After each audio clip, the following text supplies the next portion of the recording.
ഇല്ല. ഉച്ചയ്ക്ക് നമ്മൾ കഴിക്കുമോ? കഴിക്കും. മൂന്നാമത്തെ എപ്പിസോഡാണ് പൗലൂസിന്റെ പ്രാർത്ഥനയുടെ മൂന്നാമത്തെ എപ്പിസോഡ്. സ്തോത്രം. രാവിലെ ഭക്ഷണം കഴിച്ചു, ഉച്ചയ്ക്ക് ഭക്ഷണം. രാത്രി കഴിക്കുമോ? രാത്രി നല്ല കാര്യമായിരുന്നു. പകല് കുറഞ്ഞു പോയെങ്കിൽ രാവിലെ കുറഞ്ഞു പോയി, അല്ല ഇവിടെ ചേർത്തൊരടി രാത്രി കഴിക്കും അല്ലേ? ഞങ്ങളുടെ ബൈബിൾ കോളേജിൽ ഒരു സാറ് പറഞ്ഞ് ഞാൻ എപ്പോഴും ഓർക്കാറുണ്ട്. ഞങ്ങൾക്ക് അവിടെ ഉപവാസ പ്രാർത്ഥന വയ്ക്കും ബൈബിൾ കോളേജിൽ, ശാരം ബൈബിൾ കോളേജിൽ 3 ദിവസം.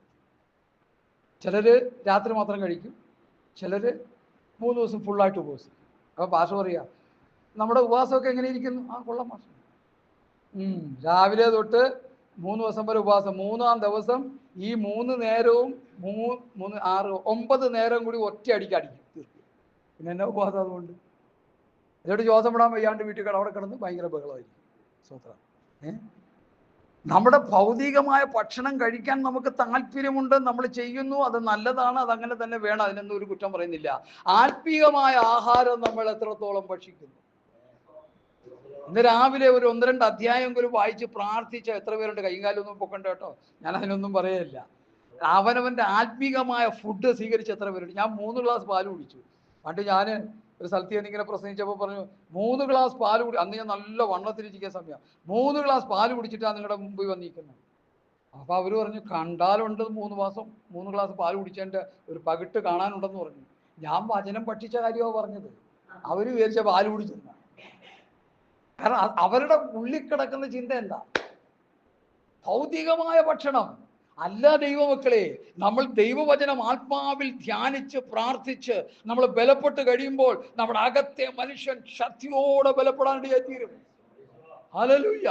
പുറമെയുള്ളവന് അല്പ പരുക്കുകൾ വന്നാലും ഈ അകത്തെ മനുഷ്യനിൽ ബലമുണ്ടെങ്കിൽ അതങ്ങോട്ട് മേക്കപ്പ് ചെയ്തോളൂ. ഇല്ലെങ്കിൽ എന്താ പറ്റും? വെട്ടിയിട്ടത് അടിപോലെ കിടക്കും, വല്ല ഹോസ്പിറ്റലിൽ കൊണ്ടിടേണ്ടി വരും അവസാനം. എനിക്കറിയാം അകത്തെ മനുഷ്യന് ബലമുള്ളവർ എന്തെങ്കിലും അസുഖം വന്നു കഴിഞ്ഞാൽ നമുക്ക് ഹോസ്പിറ്റലിൽ പോവാം, വേണ്ട ശരിയായി ഇന്ന് പ്രാർത്ഥിക്കാം. പ്രാർത്ഥിച്ചാൽ വിടുതലുണ്ട് പാസ്റ്ററെ, പ്രാർത്ഥിച്ചാൽ വിടുതലുണ്ട് സഹോദരങ്ങളെ. അകത്തെ മനുഷ്യൻ ബലപ്പെട്ടുകൊണ്ടിരിക്കുന്നവന് രോഗങ്ങൾ വരുമ്പോൾ, കഷ്ടതകൾ വരുമ്പോൾ, പ്രതികൂലങ്ങൾ വരുമ്പോൾ പ്രാർത്ഥിച്ചാൽ വിടുതലുണ്ട്. അതാണ് പൗലോസ് ശീലാസും ചെയ്തത്.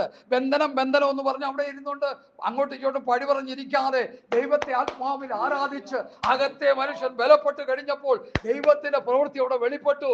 അവര് സ്വത്രം പുറത്തേക്ക് ഇറങ്ങാനിടയായി. അവരുടെ മുമ്പിൽ പ്രതികൂലങ്ങളായി നിന്ന വ്യക്തികൾ ഭയന്ന് വിറയ്ക്കാനിടയായി തീർന്നു. യോശുവയുടെ പുസ്തകം എടുത്താട്ടെ. യോശുവയുടെ പുസ്തകം ഇന്ന് രാവിലെ എൻ്റെ ഹൃദയത്തിലേക്ക് ചില ചിന്തകൾ കർത്താവ് തരാനിടയായി.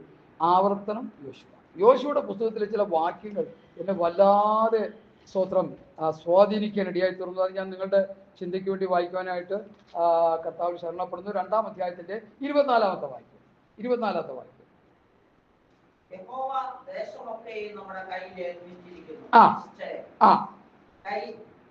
ദേശത്തിലെ നിവാസികൾ എല്ലാവരും നമ്മുടെ നിമിത്തം ഒഴുകിപ്പോകുന്നു എന്ന് അവർ യോശുവയോട് പറഞ്ഞു. അപ്പൊ ദേശം വെട്ടിപ്പിടിക്കാനായിട്ട് യോശുവയും കാലേബും ഒക്കെ ദൈവത്തിന്റെ ഹിതപ്രകാരം മുമ്പോട്ട് വരുമ്പോ ദേശനിവാസികൾ പറയും, അയ്യോ നിങ്ങൾ നിമിത്തം ഉരുകിപ്പോകും. പിന്നെ 5-ാം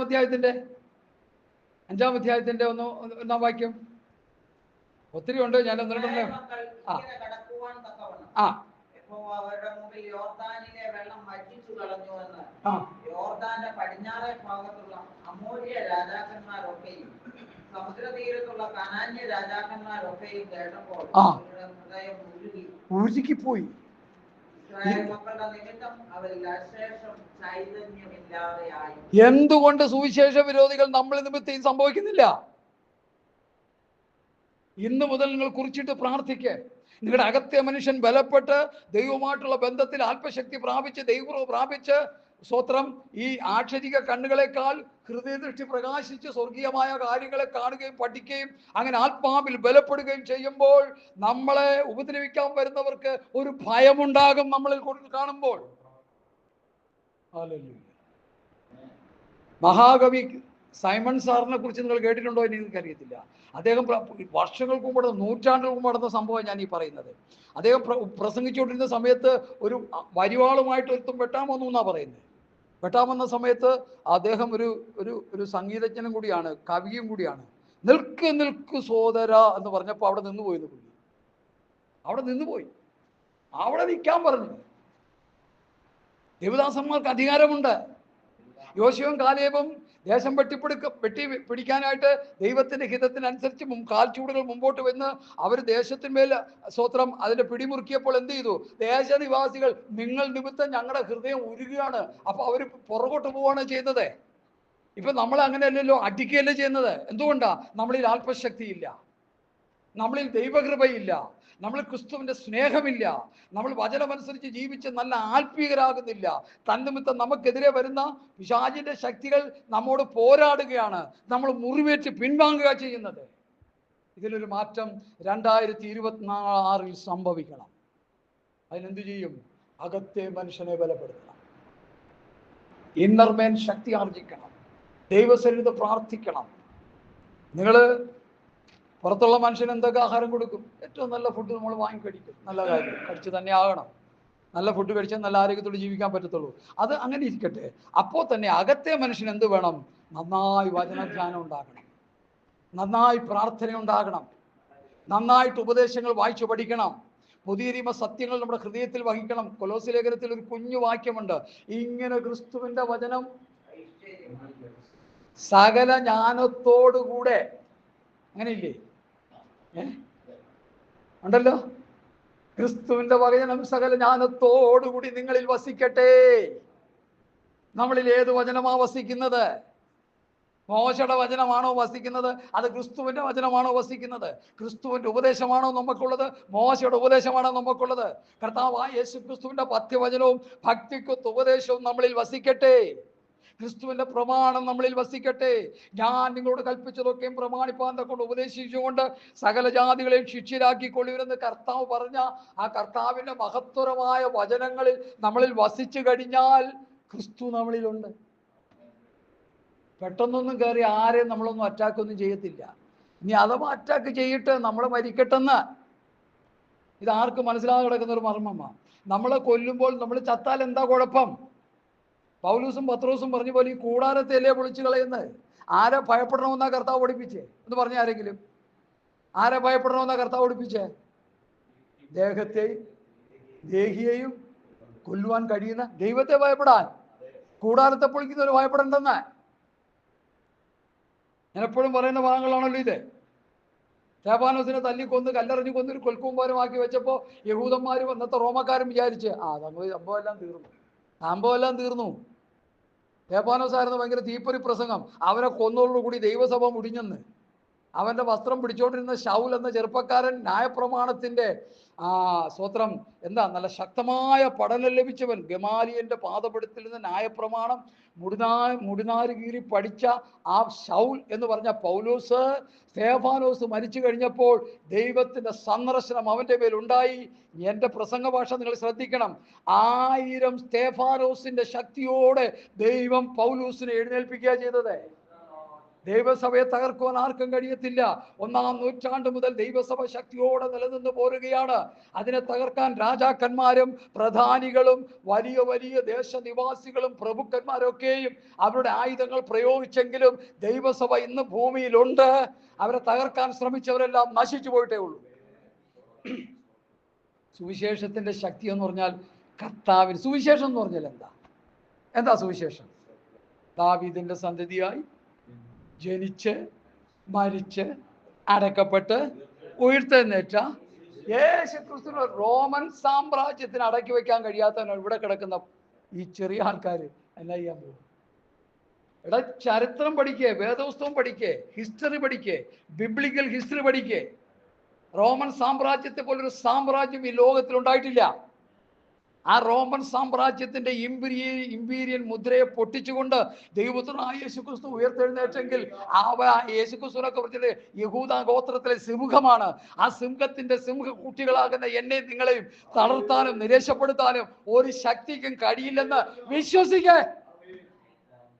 അകത്തെ മനുഷ്യൻ ബലപ്പെട്ടാൽ മതി. ഞാൻ അതാണ് ഫോക്കസ് ചെയ്യുന്നത് ഇന്ന് പൽക്കാലം. അകത്തെ മനുഷ്യനെ ബലപ്പെടുത്ത്, അകത്തെ മനുഷ്യനെ ശക്തിപ്പെടുത്ത്, പ്രാർത്ഥിക്ക്, ദൈവവചനം ധ്യാനിക്ക്, ദൈവകൃപ പ്രാപിക്ക്, കൃപാവരങ്ങൾ പ്രാപിക്ക്. ഞാനൊരു സ്ഥലത്ത് ചെന്നപ്പോ വ്യാഴ് കയറി കിടക്കുന്ന ഒരു കൊച്ച, ഞാൻ എപ്പോഴും പറയാറുണ്ട്, എൻ്റെ പൊന്നെ, ഞാൻ അങ്ങോട്ട് കയറി ചെന്ന സമയത്ത് ആ പെണ്ണെന്നെ നോക്കിയൊരു നോട്ടം സാധാരണപ്പെട്ടവർ പേടിച്ചു. പേടിച്ചോട് കൊടുക്കണം. ആ നിലയിൽ എന്തൊരു നോട്ടം, പിശാചിൻ്റെ ഒരു നോട്ടം. ഞാനിത് കണ്ട പാവം അടിച്ചില്ല. അവിടെ പോയി പ്രാർത്ഥിച്ച് വചനം അങ്ങോട്ട് പ്രസംഗിച്ച് ശക്തിയോടെ അങ്ങോട്ട് പ്രസംഗിച്ചു ദൈവവചനം. അന്ന് എൻ്റെ ഹൃദയത്തിൽ പ്രകാശിപ്പിച്ച വചനം നിങ്ങൾ കേട്ടാൽ ഞെട്ടും. ന്യായാധിപന്മാരുടെ പുസ്തകം 6-ാം അധ്യായത്തിൻ്റെ 1-2 വാക്യം വേണമെങ്കിൽ ഒന്നൊന്ന് വായിക്കാം, നമുക്ക് ചിന്തയ്ക്ക് വേണ്ടി ഒന്ന് വായിക്കാം. ഹല്ലേലൂയ. ഈ വചനം കേൾക്കുന്ന ഒത്തിരി പേരുണ്ടല്ലോ. ചെയ്തു. അവിടെ ഇരിക്കട്ടെ. അപ്പൊ ഇസ്രായേൽ മക്കളുടെ ശത്രുവിന്റെ കയ്യിൽ ഏൽപ്പിക്കുന്നതും ദൈവം, ശത്രുവിന്റെ കയ്യിൽ നിന്ന് വിടുവിക്കുന്നതും ദൈവം. ഏൽപ്പിക്കാനുള്ള കാരണം എന്താ പറഞ്ഞാട്ടെ സൗര? അനിഷ്ടമായത് ചെയ്തു, പാപം ചെയ്തു, അനുസരണക്കേട് കാണിച്ചു. ഹല്ലേലൂയ. അനുസരണക്കേട് കാണിച്ചു. അരുത് എന്ന് പറഞ്ഞ ആ കൽപ്പന നിരസിച്ചു കഴിഞ്ഞപ്പോഴാണ് എന്ത് ചെയ്തത്? ദൈവം വന്നപ്പോ, ആദാമേ നീ എവിടെ പോയിരിക്കുകയായിരുന്നു എന്ന് പറഞ്ഞേ അറിയാവുന്നവരൊക്കെ പറഞ്ഞേ. ഞങ്ങൾ അഗ്നരാകൊണ്ട് ഒളിച്ചിരിക്കുക. അത് പറയണം, ഒളിച്ചിരിക്കുക. ഞങ്ങൾ പ്രത്യക്ഷപ്പെടാൻ പറ്റുന്നില്ല. ദൈവത്തിന്റെ ഹോളി പ്രസൻസിന്റെ മുൻപിൽ ദൈവത്തിന്റെ കരവിരുതായ മനുഷ്യന് പ്രത്യക്ഷപ്പെടാൻ കഴിയുന്നില്ല. കാരണം എന്താ? പാപം, അനുസരണക്കേട്. ഹല്ലേലൂയ. അകത്തെ മനുഷ്യൻ ബലപ്പെട്ട് ശക്തിപ്പെട്ട് ദൈവമായിട്ടുള്ള ബന്ധം നമുക്കുണ്ടെങ്കിൽ ഒരു പിശാചിനെ നമുക്ക് പേടിക്കേണ്ട കാര്യമില്ല. പോരാടും നമ്മളോട്, പക്ഷേ അവൻ ജയിക്കുകയില്ലതാണ്. ഹല്ലേലൂയ. നമ്മളോട് പോരാടും, അവൻ പരാജയപ്പെട്ടു പോകും. അവർ നിന്നോട് പോരാടും, ജയിക്കുകയില്ലതാണ്. ഇസ്രായേലോട് ദൈവം പറഞ്ഞതാ. പുതിയ നിയമസഭയോട് അത് തന്നെയാ പ്രമാണം. അവർ പോരാടും, നിന്നെ ജയിക്കുകയില്ല. എന്താ കാര്യം? വചനത്തിൽ നിലനിൽക്കുന്നത്. സ്തോത്രം. 20:32 പ്രവൃത്തി 20:32 പ്രവൃത്തി 20:32 പൗലോസ് അവിടെ പറയുന്ന ആ കൊട്ടേഷനിൽ ശ്രദ്ധിക്കുക. ഹല്ലേലൂയ. ആത്മീക അഭിവൃദ്ധി വരുത്തുവാൻ സകല വിശുദ്ധന്മാരോടും കൂടെ അവകാശം തരുവാൻ കഴിയുന്ന ദൈവത്തിലും അവന്റെ കൃപയുടെ വചനത്തിലും ഞാനിപ്പോൾ നിങ്ങളെ ഫലമേൽപ്പിക്കുന്നു. മതി. അപ്പൊ പുതിയ നിയമസഭയെ പൗലോസ് എവിടെയാ ഫലമേൽപ്പിച്ചേ? വലിയ ഹോളൊക്കെ പണിത് സെക്രട്ടറി, പ്രസിഡന്റ്, സെക്രട്ടറി, ഖജാൻജി, കൗൺസിൽ മെമ്പറുകളെല്ലാം ആയിട്ടുള്ള ഒരു വലിയ സംഘമൊക്കെ വന്ന് അവരെ അങ്ങോട്ട് ഏൽപ്പിച്ചിട്ടാണ് പൗലോസ് പോയത്. അവിടെ നിങ്ങൾക്ക് ആത്മീക വർധന വരുവാനും സകല വിശുദ്ധന്മാരോട് കൂടെ അവകാശം കഴിവാൻ കഴിയുന്ന ദൈവത്തിലും അവന്റെ കൃപയുടെ വചനത്തിലും ഞാനിപ്പോൾ നിങ്ങളെ ഭരമേൽപ്പിക്കുന്നു. പുതിയ നിയമസഭയെ അപ്പോസ്തലൻ ഭരമേൽപ്പിച്ചത് വചനത്തിന്റെ വ്യവസ്ഥയിൽ നിൽക്കാനാ. അങ്ങനെയല്ലേ എഴുതിയിരിക്കുന്നത്? സംശയമുണ്ടോ ആർക്കെങ്കിലും? അവന്റെ കൃപയുടെ വചനത്തിലും ഞാൻ ഇപ്പോൾ നിങ്ങളെ ഭരമേൽപ്പിക്കുന്നു. ആ വചനത്തിന്റെ വ്യവസ്ഥയിൽ നിലനിൽക്കണം, അങ്ങോട്ടും ഇങ്ങോട്ടും പോകരുത്. യോശുവയുടെ പുസ്തകം 1-ാം അധ്യായത്തിന്റെ 7-ാം വാക്യം വായിച്ച് എന്തോ കർത്താവിന്റെ ഹൃദയത്തിൽ പ്രകാശിപ്പിക്കുന്ന അവിടെ ഞാൻ പറയുക. യോശുവ 1:7.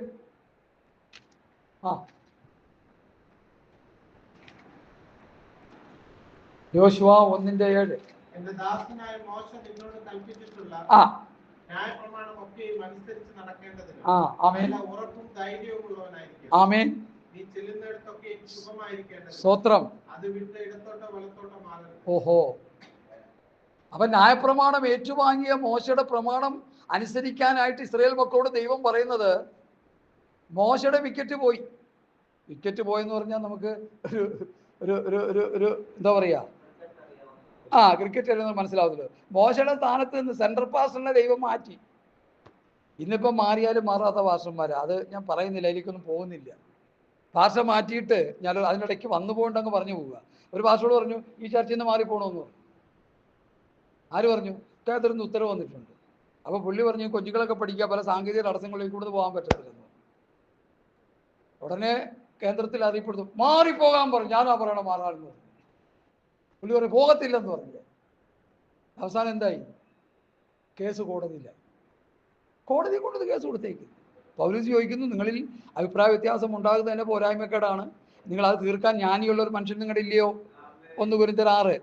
നിങ്ങൾ കോടതിയിൽ പോകുന്നോ? അതാണ് ഇന്നൊക്കെ പൗലോസ് പറഞ്ഞ് ശാസിക്കുന്നുണ്ട്. ഇവർ കോടതിയിൽ പോയപ്പോൾ ഇങ്ങനെ പറയാം, എന്താ പ്രശ്നം? അതിങ്ങനെ ഇദ്ദേഹത്തിന് സ്ഥലമാറ്റം കൊടുത്തു, കേന്ദ്രത്തിൽ നിന്ന് ഓർഡർ കൊടുത്തു, പ്രസ്ബിറ്റർ കൊടുത്തു, പ്രസിഡന്റ് കൊടുത്തു, ഇദ്ദേഹം പോകുന്നില്ല.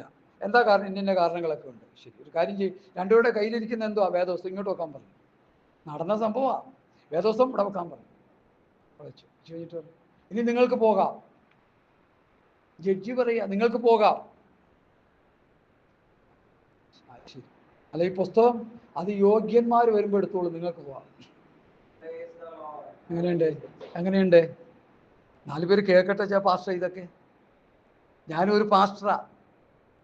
ഹല്ലേലൂയ. വസ്ത്രം എടുത്താൽ അല്ല, കർത്താവ് പറഞ്ഞതിന് എന്ത് വിലയല്ലേ? കർത്താവ് പറഞ്ഞതിന് എന്ത് വില? മോശ പറഞ്ഞതിനാണല്ലോ വില. വസ്ത്രം എടുക്കുന്ന പുതപ്പം വിട്ടു കൊടുക്കാൻ പറഞ്ഞു. ഒരു കേട്ടിട്ട് അടിക്കുന്നവന് ഇതൊക്കെ നടക്കുന്നുണ്ടോ? ഇല്ല. എന്നെ സുവിശേഷം നിമിത്തം ചീത്ത വിളിച്ചവരുണ്ട്. ഞാൻ ഒന്നും സ്വോത്രം പറഞ്ഞു കൊടുക്കുക. പച്ച ചീത്ത എന്നെ വിളിച്ചവരുണ്ട്. ഒരക്ഷരം പറഞ്ഞിട്ടില്ല. സ്വോത്രം സ്വോത്രം സ്വോത്രം. അതിൻ്റെ അനന്തര സംഭവങ്ങളൊന്നും ഞാൻ പറയുന്നില്ല. വേദനാജനകമാണ്. അത് പറയുമ്പോൾ തെറ്റായ വ്യാഖ്യാനങ്ങളിലേക്ക് പോകുന്നതുകൊണ്ട് ഞാൻ പറയുന്നില്ല. എന്നെ കേൾക്കുന്ന ആ പ്രിയപ്പെട്ടവരെ, ഇവിടെ മോശ ദൈവത്തിൻ്റെ വ്യവസ്ഥ തെറ്റിച്ചപ്പോൾ മോശയെ ദൈവം എന്ത് ചെയ്തു? പറഞ്ഞോ, നിങ്ങൾ തന്നെ പറഞ്ഞോ. മോശ ഇസ്രായേൽ മക്കൾ നടത്താൻ ആ ലീഡർഷിപ്പിൽ നിന്ന് ദൈവം എടുത്ത് മാറ്റി. മോശയെ മാറ്റിയിട്ട് എന്ത് ചെയ്തു? ദൈവത്തിന് ഹൃദയപ്രകാരം ഒരു മനുഷ്യനെ അവിടെ കൊണ്ടുവന്നു. മോശയെക്കുറിച്ച് ഉൽപ്പത്തി പുസ്തകം പറയുന്നത് കേട്ടാൽ ഞെട്ടി വിറച്ചു പോകും നമ്മൾ. എന്താ എഴുതിയേക്കുന്നത്? ഒന്ന് പറഞ്ഞേ, ആരെങ്കിലും ഇത് കാണാതെ പാഠം പറഞ്ഞേ. മോശയെ പോലൊരു പ്രവാചകനുണ്ട്. അതൊരു സ്റ്റേറ്റ്മെന്റ് കറക്റ്റാ. മോശയെ പോലൊരു പ്രവാചകൻ ഉണ്ടായിട്ടില്ല, ഇനി ഉണ്ടാകില്ല. മോശയെക്കുറിച്ച്, ഒരു മനുഷ്യനെ കുറിച്ച് ദൈവം പറയുന്ന സാക്ഷ്യമാ. മുഖാമുഖം സംസാരിച്ചവൻ. അതുപോലെ 40 ദിവസം അവിടെ പോയി നമ്മളിത്തെ പോലെ നമ്മളിപ്പോൾ ഉപദേശിച്ച് ഇങ്ങോട്ട് ഇറങ്ങാൻ നേരത്ത് ചാകാറായതുപോലെ ആയിപ്പോയി. നമ്മൾ പെട്ടെന്ന് വെള്ളം കുടിച്ചില്ലെങ്കിൽ ആൾ ചത്തുപോകും. അതല്ല, മോഹ തേജസ് കൊണ്ടിങ്ങനെ നിറഞ്ഞിട്ട് ഇസ്രായേൽ മക്കളോട് സംസാരിക്കാൻ നേരത്ത് അയ്യോ ഞങ്ങളോട് സംസാരിക്കല്ലേ, സംസാരിക്കല്ലേ, മുഖത്ത് മൂടുപടം ഇടാൻ പറഞ്ഞു. കാരണം എന്താ? ദൈവത്തിന്റെ തേജസ് അതുപോലെ മോശയുടെ മുഖത്തേക്ക് ഇറങ്ങി വന്നു. ആ മോശയെ കുറിച്ച് ദൈവം പറഞ്ഞു. ഇപ്പൊ ഇവിടെ അമ്മ പറഞ്ഞു, മോശയെ പോലെ സൗമ്യനായ ഒരു മനുഷ്യൻ ഭൂമിയിലില്ല.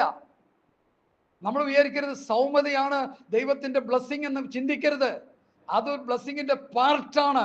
പക്ഷേ പ്രമാണത്തിൽ നിൽക്കുക എന്നുള്ളതാണ് ദൈവത്തിന്റെ ശക്തമായ ഇടപെടൽ. ദൈവം കൊടുത്ത പ്രമാണം ലംഘിച്ചു കഴിഞ്ഞപ്പോൾ മോശയോട് പറഞ്ഞു, നീ ഇവിടെ വെച്ച് നിൽക്ക്. പിസ്കാ കൊടുമുടി കയറിയിട്ട് പറഞ്ഞ എത്തി വലിഞ്ഞത് ഇങ്ങനെ ഒന്ന് വലിഞ്ഞു നോക്കിക്കോളാൻ പറഞ്ഞു, കനാൻ ദേശം.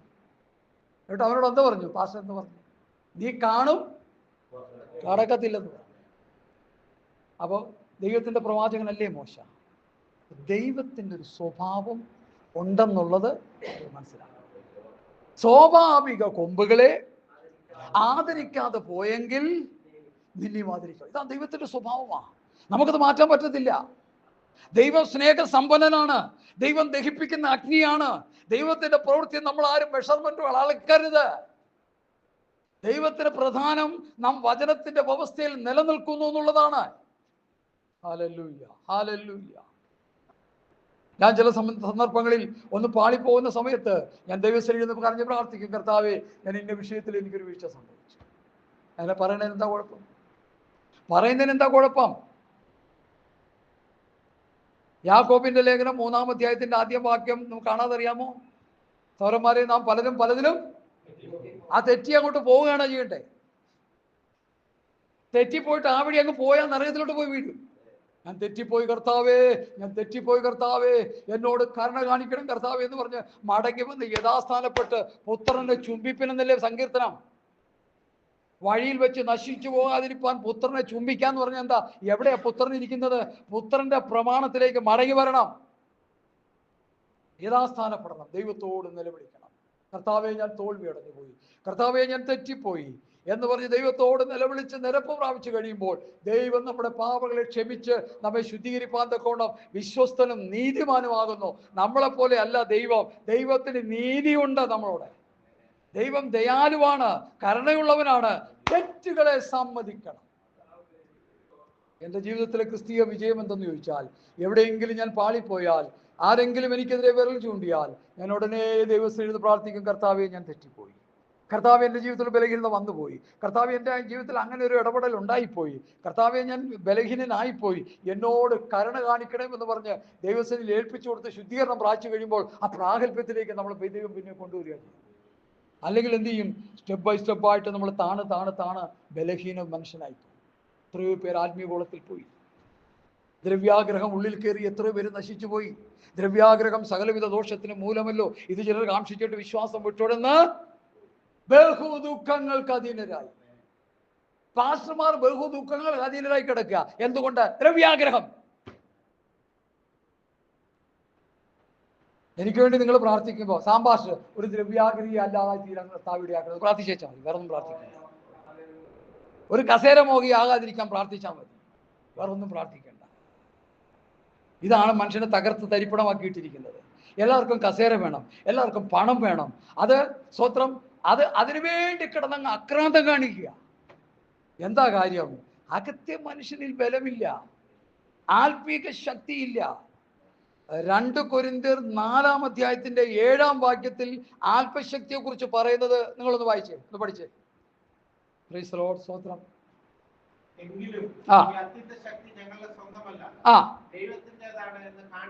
ദൈവത്തിന്റെ ദാനം അത്രേ എന്ന് പറയുന്നത്.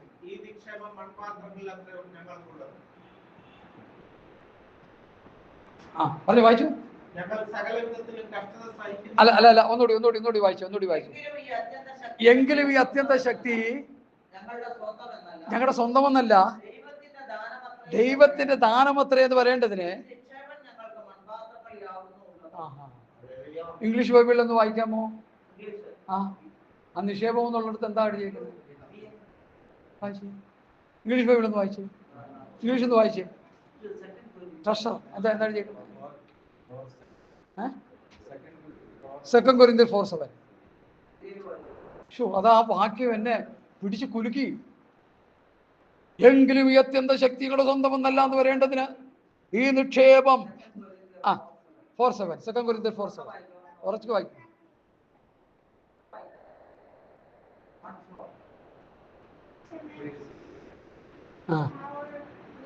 വായിച്ചു വെറുതെ വായിച്ചു. To show that all surpassing power is from God and not from us. അപ്പൊ ദൈവത്തിന്റെ ശക്തി ട്രഷറിൽ കൊണ്ടിടുക. എന്തായാലും അവിടെ ഡിപ്പോസിറ്റ് ചെയ്തിരിക്കുക, നിക്ഷേപം ഇടുന്നിടത്ത്.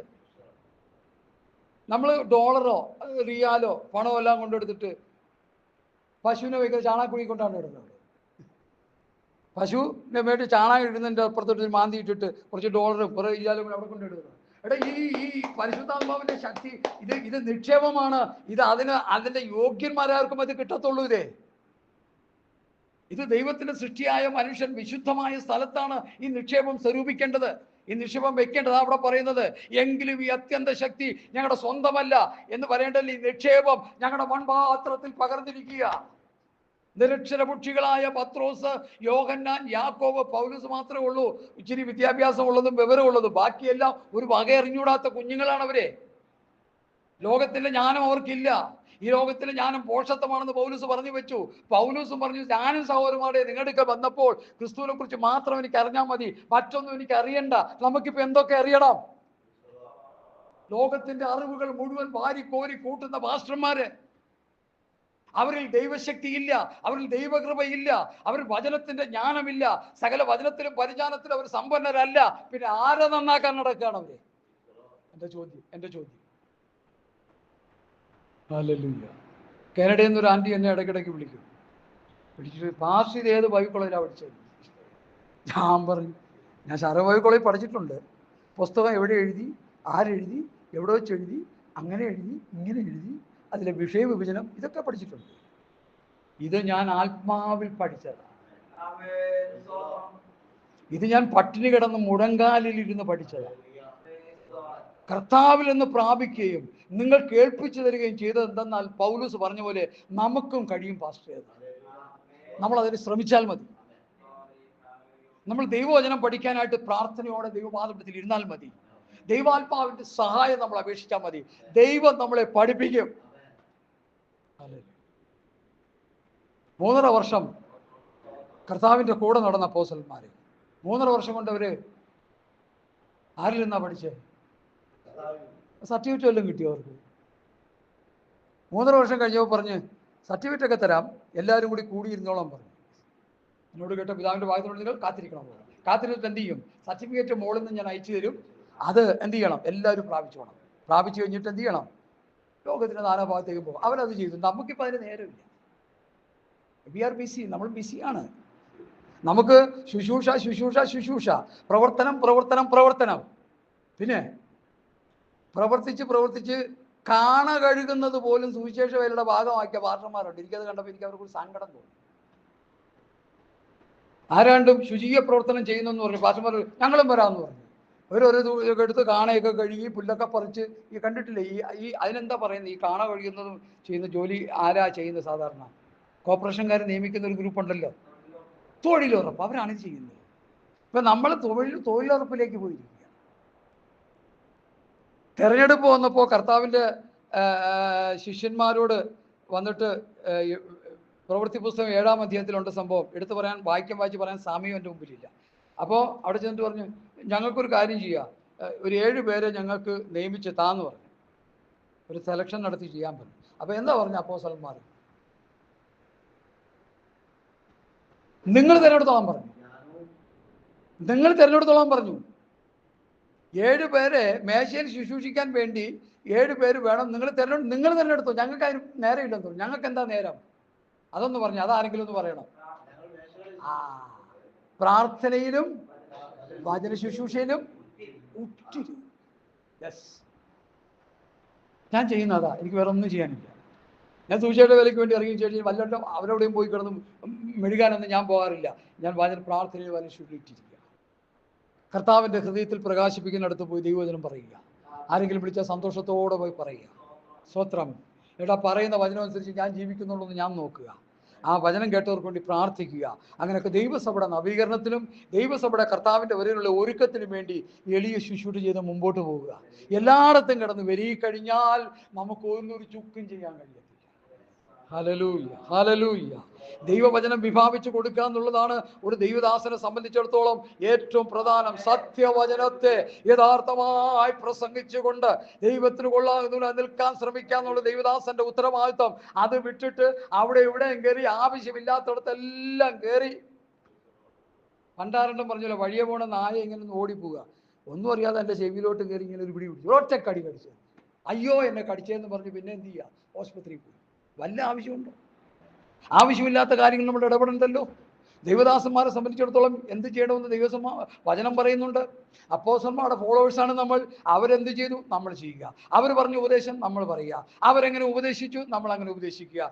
അവരുടെ പ്രസ്താവനകൾ എന്തായിരുന്നു? അത് നമ്മൾ ചെയ്യുക. ഇതിപ്പോൾ അതിനൊന്നും നേരമില്ല. ഞങ്ങൾക്ക് ഞങ്ങളുടെ ലീഡർഷിപ്പ് പറയുന്നതിൽ നിന്ന് അപ്പുറം ഒരക്ഷരം ഞങ്ങൾക്ക് ചെയ്യാൻ നിവൃത്തിയില്ല. ഒരു ഗുണവും ഇല്ല. അതുകൊണ്ട് നിങ്ങൾ എന്നോട് പിണങ്ങരുത്, എന്നോട് ദേഷ്യം കാണിക്കരുത്. നമുക്ക് അനുകരിക്കാൻ കൊള്ളാവുന്ന ലീഡർമാർ ഇന്ന് ഭൂമിയിലുണ്ടോയെന്ന് ചോദിച്ചാൽ എന്നോട് ചോദിച്ചാൽ ഞാൻ ഒറ്റയാണില്ലെന്ന്. എല്ലാവരും തമ്മിൽ തല്ലി വഴക്കമുണ്ടാക്കി വെള്ളം വെച്ചുകൊണ്ടിരിക്കുക. അവിടെ ഞങ്ങളുടെ വീടുകളിലായി കൂടി വരുന്ന 5, 10, 15 വിശ്വാസികൾ ഇന്ന് കർത്താവിനെ ആരാധിച്ച് വചനവസ്തുപ്രകാരം ജീവിച്ച് കർത്താവിൻ്റെ ഒരു വിശുദ്ധിയോടെ നമ്മളിവിടെ കാത്തിരുന്ന നമുക്ക് കർത്താവിൻ്റെ വരെയും പോകാം. ഈ തമ്മിൽ തല്ലുന്നവരുടെ കൂട്ടത്തിൽ പോയി നമ്മൾ ചാടിക്കഴിഞ്ഞാൽ പണ്ടാരണം പറഞ്ഞ പോലെ എന്ത് ചെയ്യാം? ചുമന്നവനും നാറുമെന്നൊരു ഇതുണ്ട്. ഞാൻ അത് പുറത്ത് പറയാൻ പറ്റുന്നില്ല അല്ലേ? ചുമന്നവനും എന്ത് ചെയ്യും? ഈത്തുങ്ങളെ ചുമന്നുകൊണ്ടെന്നാൽ നമ്മൾ നാറിപ്പോവും. അതുകൊണ്ട് കർത്താവ് വരാറായി, കാഹളം ധരിക്കാറായി. പൗലോസ് പറഞ്ഞ ഉപദേശത്തിലേക്ക് നമ്മൾ വരിക. അകത്തെ മനുഷ്യൻ ശക്തിയോടെ ബലപ്പെടണം. ഇവിടെ മോശയോട് പറഞ്ഞ ഭാഗം പറഞ്ഞിട്ട് അല്ല, യോശുവോട് പറഞ്ഞിട്ട് ഞാൻ മുമ്പോട്ട് പോവാം. എൻ്റെ ദാസനായ മോശ നിന്നോട് കൽപ്പിച്ചിട്ടുള്ള ന്യായപ്രമാണമൊക്കെയും അനുസരിച്ച് നടക്കേണ്ടതിന് നല്ല ഉറപ്പും ധൈര്യമുള്ളവനായി മാത്രം ഇരിക്കുക. നീ ചെല്ലുന്നിടത്തൊക്കെയും ശുഭമായിരിക്കേണ്ടതിന് ശ്രദ്ധിച്ചേ. നീ വടക്കേ ഇന്ത്യയിൽ പോയാലും നീ തെക്കേ ഇന്ത്യയിൽ പോയാലും നീ എവിടെ പോയാലും ശുഭമായിരിക്കേണ്ടതിന് അത് വിട്ട് ഇടത്തോട്ടോ വലത്തോട്ടോ തിരികരുത്. ന്യായപ്രമാണ പുസ്തകത്തിൽ എഴുതിയിരിക്കുന്നത് വായിൽ നിന്ന് നീങ്ങിപ്പോകരുത്. അതിൽ എഴുതിയിരിക്കുന്നത് പോലെ ഒക്കെയും പ്രമാണിച്ച് നടക്കേണ്ടതിന് നീ രാവും പകലും അത് ധ്യാനിച്ചു കൊണ്ടിരിക്കണം. എന്നാൽ നിന്റെ പ്രവൃത്തി സാധിക്കും, നീ കൃതാർത്ഥനാകും.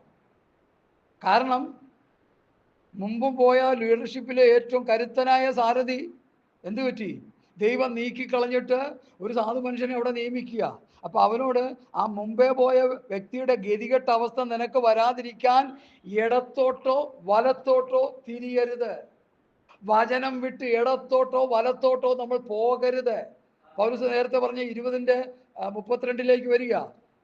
നിങ്ങൾക്ക് ആത്മവർദ്ധന വരുത്തുവാനും സകല വിശുദ്ധന്മാരോടുകൂടി അവകാശം തരാൻ കഴിയുന്ന ദൈവത്തിലും അവന്റെ കൃപയുടെ വചനത്തിലും ഞാനിപ്പോൾ നിങ്ങളെ ഭരമേൽപ്പിക്കുന്നു. ആ വചനം വിട്ട് ഇടത്തോട്ടോ വലത്തോട്ടോ നമ്മൾ പോകരുത്. പോയാ പോയി. ഹല്ലേലൂയ, സ്തോത്രം. പോസ്റ്റ് പ്രേയറിലേക്ക് നമ്മൾ വരിക. വായിച്ചേട്ടാ, എൻ്റെ അടുത്ത വാക്യത്തിലേക്ക് വരാം.